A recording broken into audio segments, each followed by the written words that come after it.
Good morning, Cole, it's Monday. Wow, it's been a long time since I've done a video in this room. I've also never had the chance to say it's Monday. Well, like, in regular life, yeah, but not on the video. You know what I mean. Cole, I liked your video on world government. It's an interesting topic that I think we should be, talking about pretty seriously, and I have some comments I'd like to go through real quickly. It's important to make the distinction between world government and global uniformity. There are many things you mentioned in the video that go on the more global uniformity side than the actual world government. For instance, it's not required for a world government to have everybody speaking the same language or have, one big country. We can still have defined countries, many different languages, many different cultures, but still have an overarching world government.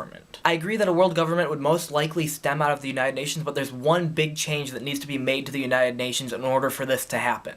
It needs a military. Now, I'm not saying I'm in favor of the United Nations having a military, I'm just saying that it would probably be required in order to make it an official world government. Because the United Nations is a great idea, but as of right now, it can't do much. It can create international laws and make rulings on certain issues, but it can't enforce anything. And right now, unfortunately, the role of the enforcer has kind of fallen to the United States almost exclusively. You'll hear that America is turning into the world police argument quite a lot, and for good reason. When it comes to military spending, we outspend every other country by a significant margin, and yes, we are involved in many different wars and conflicts that, to put it in legal terms, we could say are none of our beeswax. Giving the United Nations a military would allow the US to spend much less on its arms and focus more on internal things, which would definitely be a good thing for the United States. Obviously, the biggest difference between what we have right now in the UN and what a world government would look like is an armed military. However, there are some other problems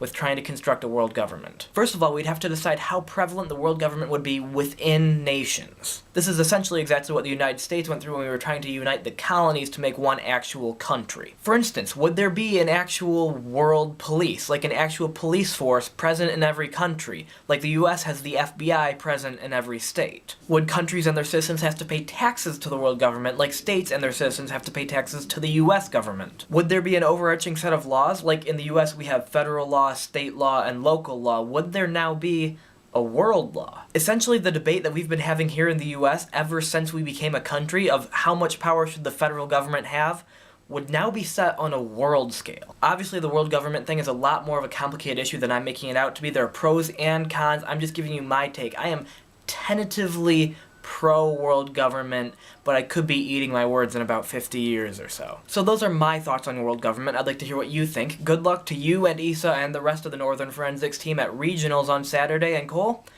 I'll see you sometime.